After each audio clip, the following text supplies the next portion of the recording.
At least 17 people, mostly children, have died following a measles outbreak in East Java, Indonesia, health officials confirmed Wednesday. Health Minister said he would travel to Sumeneb, the hardest hit district, to oversee emergency measures. It linked the outbreak to disruptions in vaccination programs during the COVID-19 pandemic, which left many children unprotected. Authorities have launched a mass vaccination drive aiming to reach 95% of children in Sumeneb by mid-September. More than 9,800 doses of measles vaccines have already been distributed alongside vitamin A supplements to boost immunity. Local officials say the campaign will continue until September 14, as health experts warn measles can be fatal if left untreated.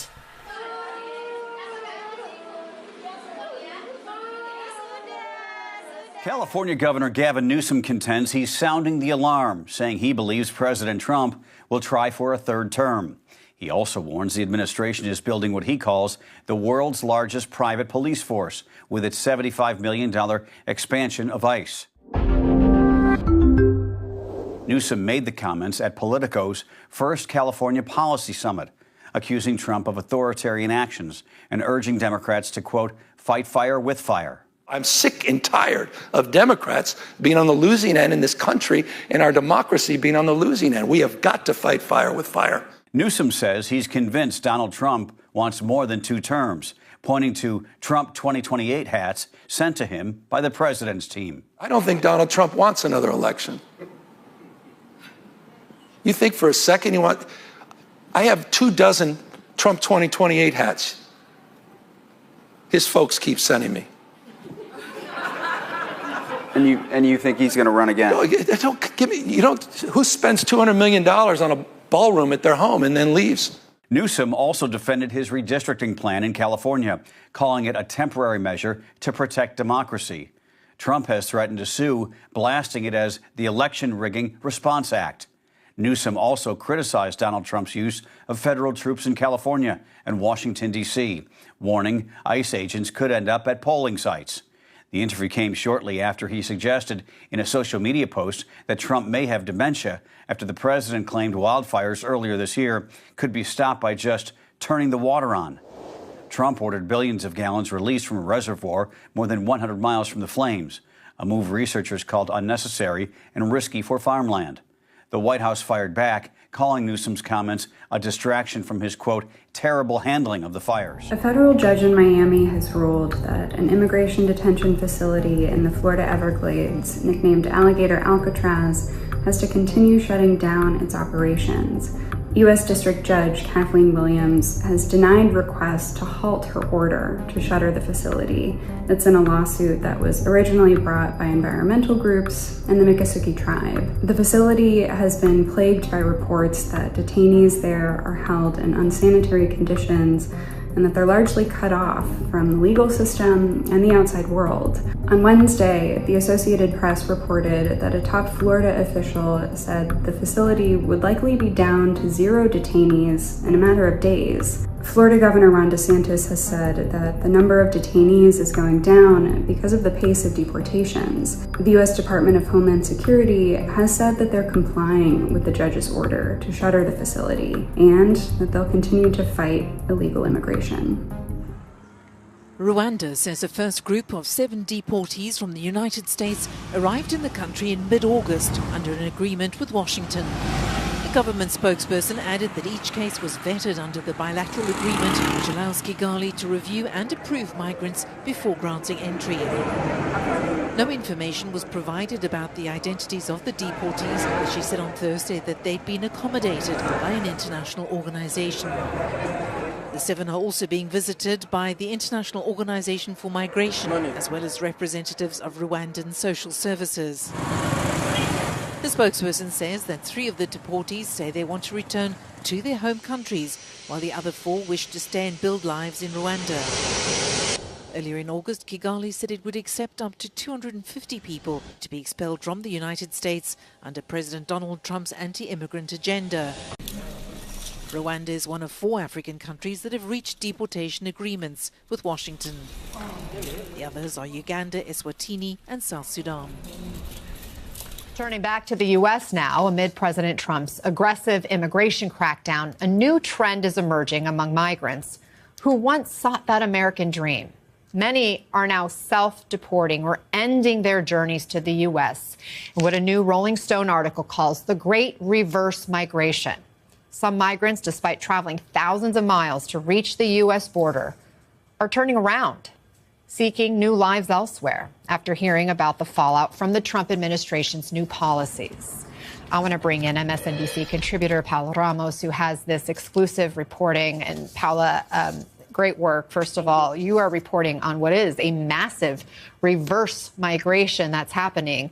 These people who had traveled north, risking their lives, seeking the American dream, looking at America as the promised land, are now turning around. They're risking their lives to go south. How significant is this? It's huge. Look, I think if you're the Trump administration, this is a win. You know, you see the southern border, you see the Darien Gap, and you see a story that's very simple. Migration has plummeted, right? During Joe Biden, in the peak of 2024, you had 3,000 migrants per day, Anna, crossing the Darien Jungle, attempting to reach the United States.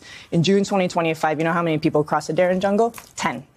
And so if you're a Trump, you are completely celebrating the situation, but they're losing sight of a key thing, right? And that is that, yes, people aren't going north, they're going south. And through that journey south, there are thousands of migrants that are letting go of something that I believe is the key asset of this country, and that is this American dream. And so the question is, what happens if you have generations of immigrants that stop looking north, that are looking for whatever they were searching for in the United States elsewhere? And I'll give you numbers very quickly just to really start understanding this trend.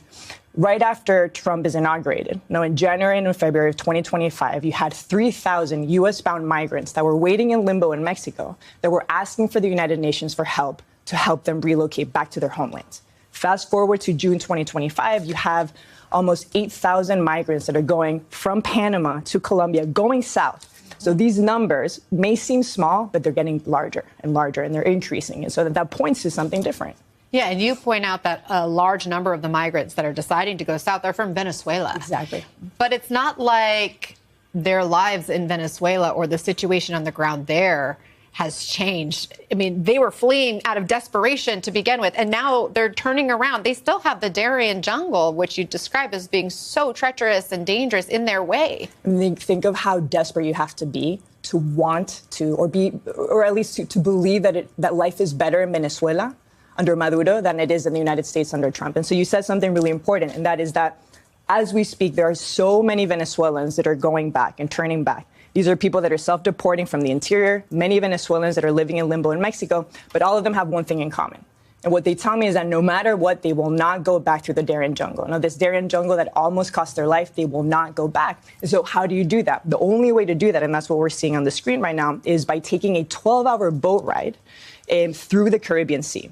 So as we speak, a lot of Venezuelans are taking buses from the southern border through Mexico into Costa Rica. In Costa Rica, they then take more buses into Panama. From Panama, they go to that point right now that we're seeing on the screen, to the eastern coast of Panama.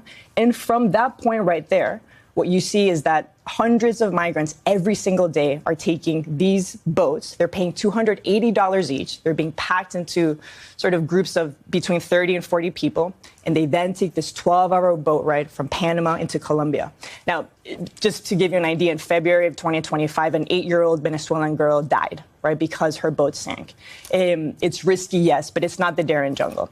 But to your question, you know, what sticks with me is the desperation that drives their journey south, because it's the same thing that drives their journey north, no? To flee a dictatorship, right, then to get to the southern border, and then to want to leave again, because in their words, they say, I don't want to go back to a country that is very similar to Venezuela. And there's new polling out there showing how nearly 50% of Hispanics now no longer believe there is an American dream, that it's disappearing or no longer exists in 2025. Paula, I got to leave it there. The number of deportation flights from the United States hits a record high, immigration rights activists are finding it hard to keep up.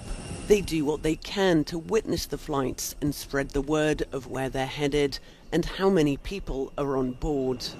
They have to do it in person because airlines use dummy call signs to block the flights from tracking websites.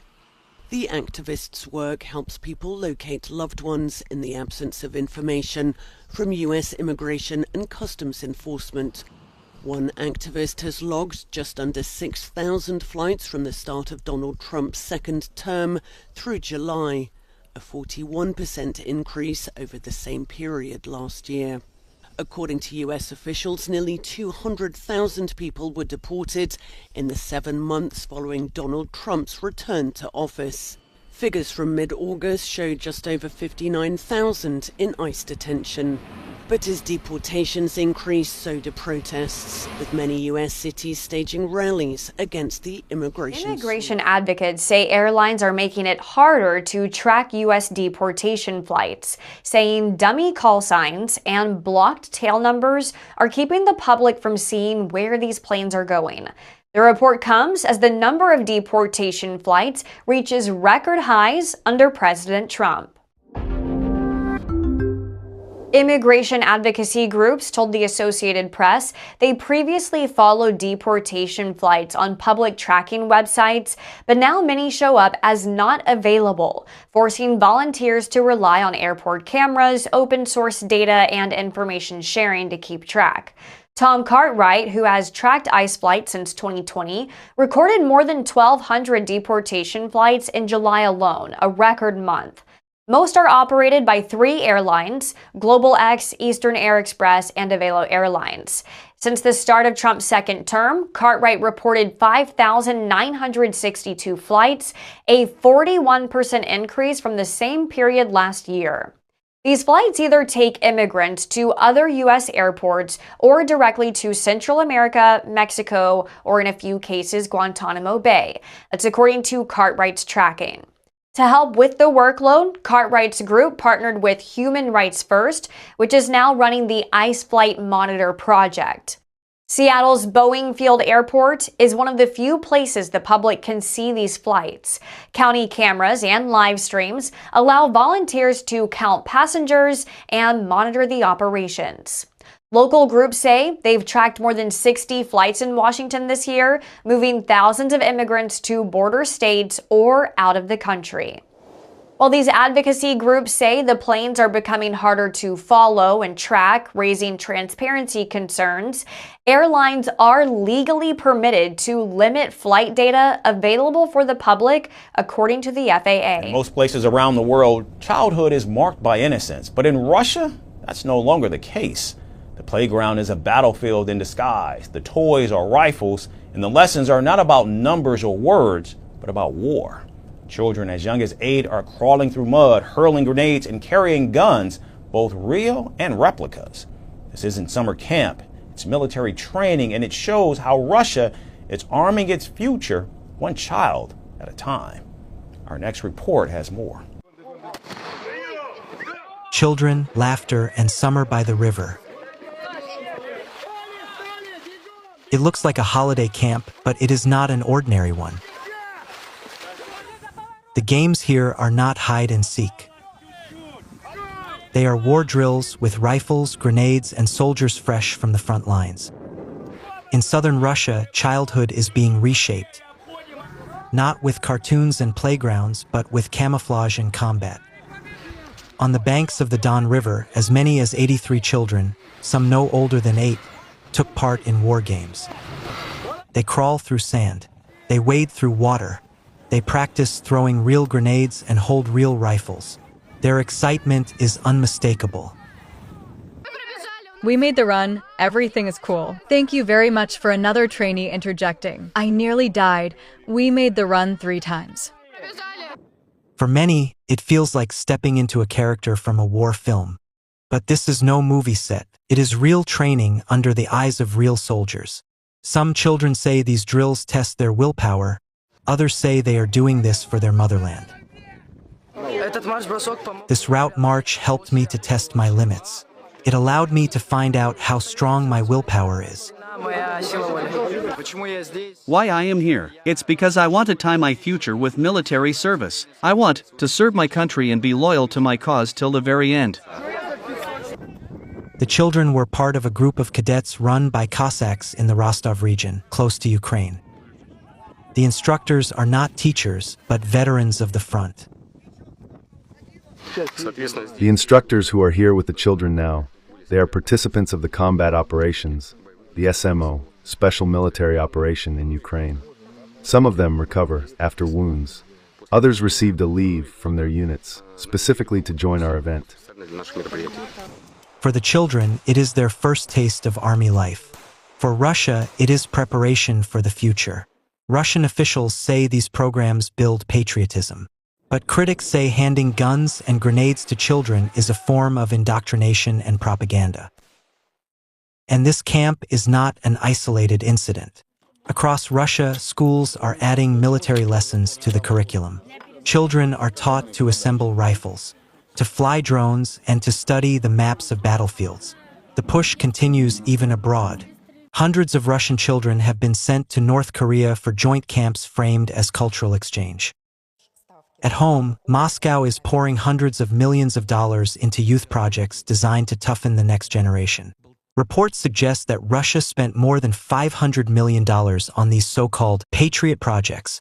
The effort extends into occupied Ukraine. Russian teachers are being paid around $25,000 to relocate to the occupied parts of Ukraine, where Ukrainian teachers had fled. And even children are now handed textbooks that justify the war in Ukraine. History lessons are being rewritten to erase Ukraine's identity. Excursions celebrate Russian soldiers as heroes. The list goes on. And that's not all. Russia has taken thousands of Ukrainian children. Many have been placed in re-education camps. The aim? Erase Ukraine's identity and turn the children against their own country. These groups organize competitions for Ukrainian children, rooted in the Soviet era, where Ukrainian children are required to demonstrate general military literacy.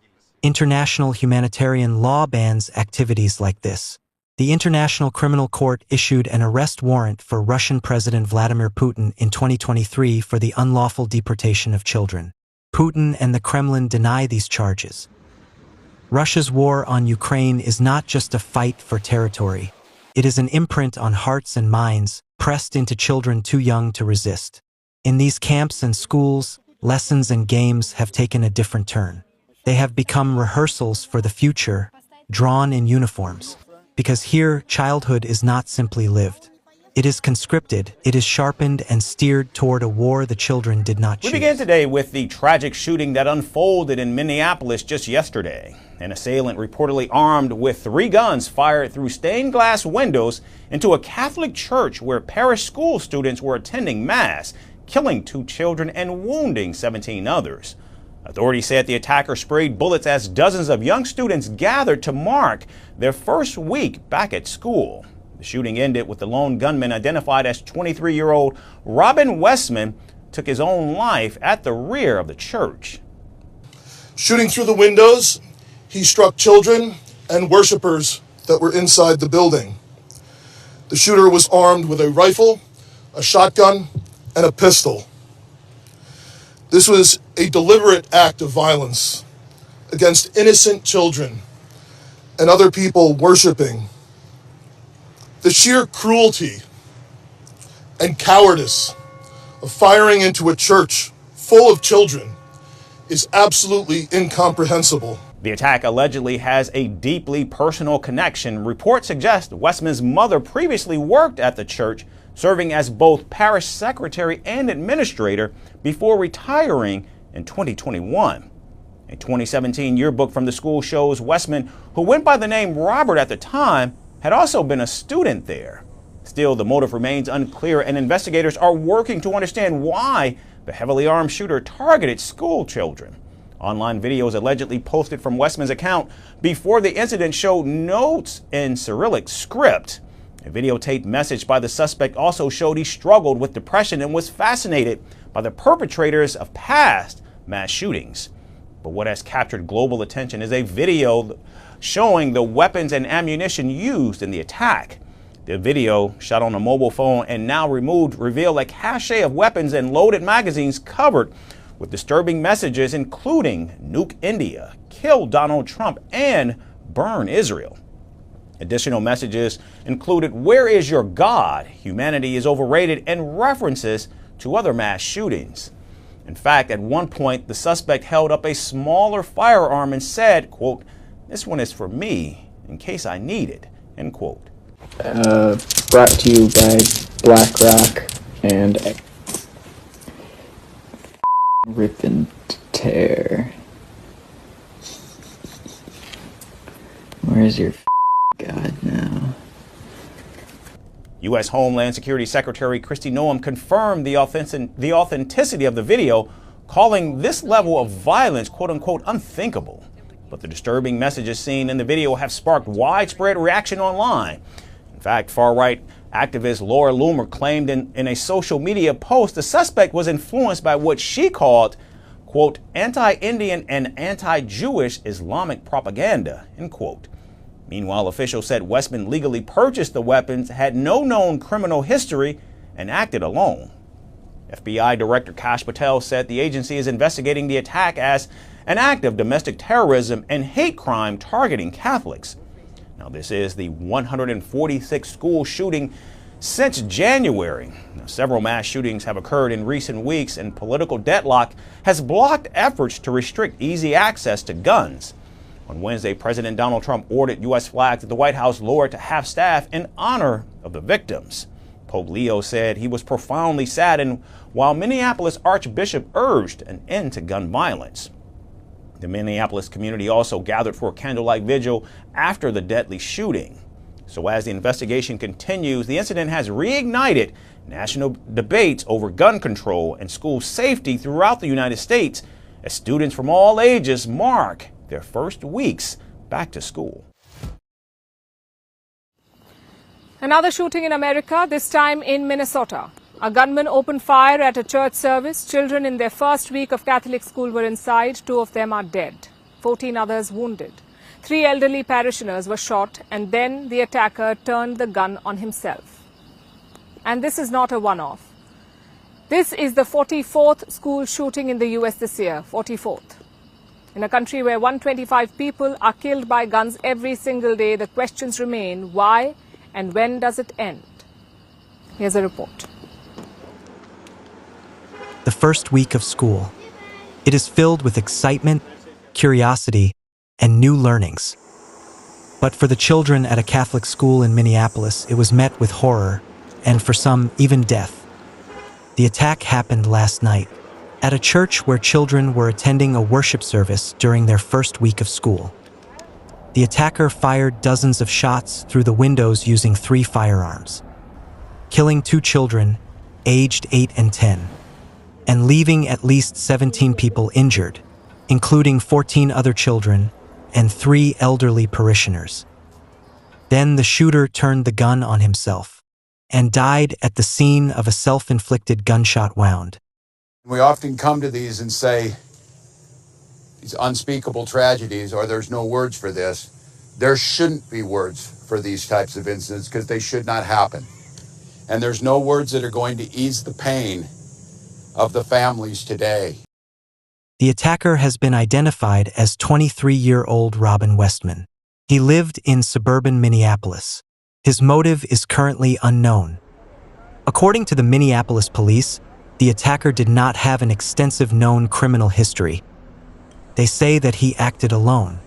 Meanwhile, the FBI is investigating the shooting as an act of domestic terrorism and hate crime targeting Catholics.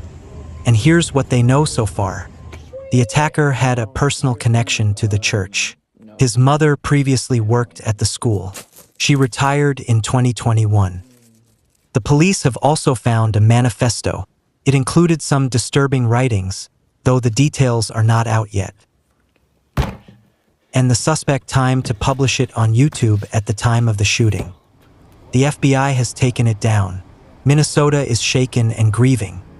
People have gathered for candlelight vigils. But the anger is palpable. And what I feel right now is a city that stands up for one another, that does the right thing by their community, and that recognizes that right now, while thoughts and prayers are great, they are not adequate.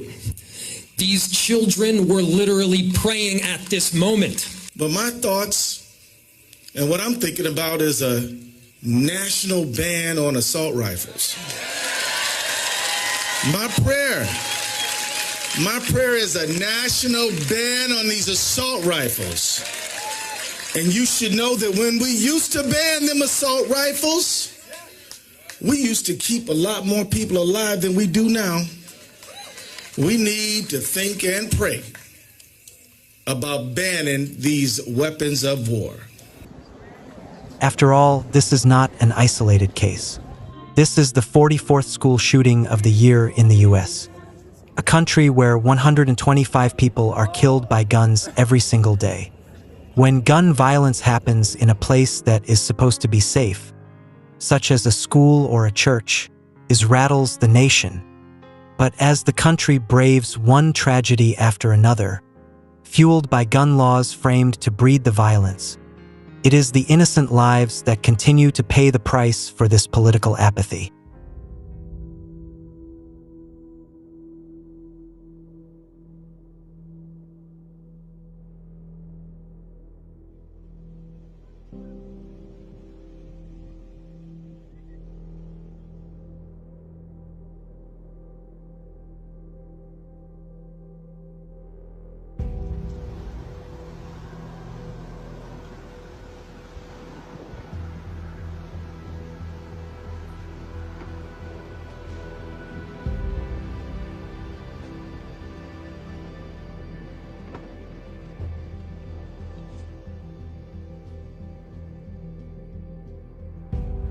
Comme vous pouvez le constater, ils sont partout. Regardez-moi ça, cette horreur.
just came out of that 20 minutes ago. It's been getting longer and longer, and now it started forming. Look at all these little creatures underneath it. This cloud that look like they're looking at it. This is not AI. This is here's my hand, and there it is, and you can't pick the birds. I don't know if you can see them. But they're flying now. Look at that. I can almost see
colombiana ठंडा ठंडे में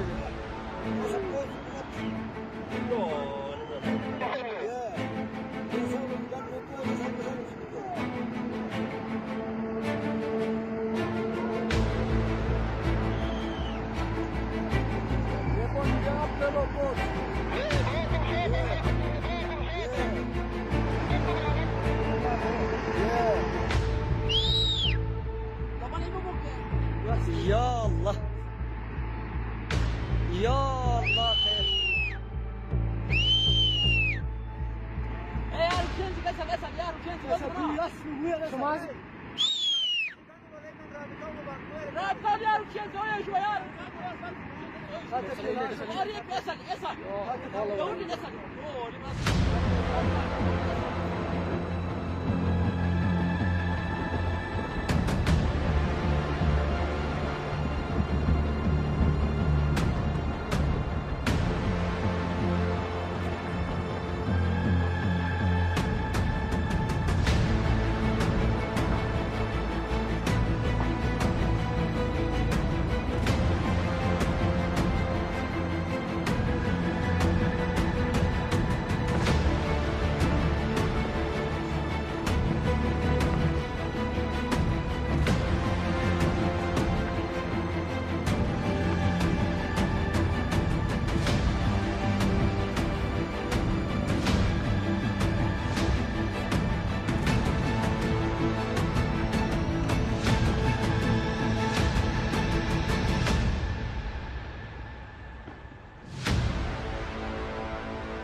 Que puta. Puta, é também assim. Ok, Conan, era só para vocês verem aí.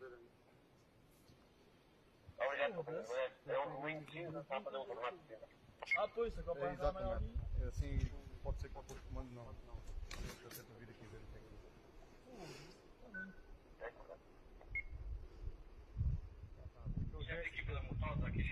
que os gajos ali daquele lado estão ali na serra, vem uma coisa destas a voltarem. Os comandantes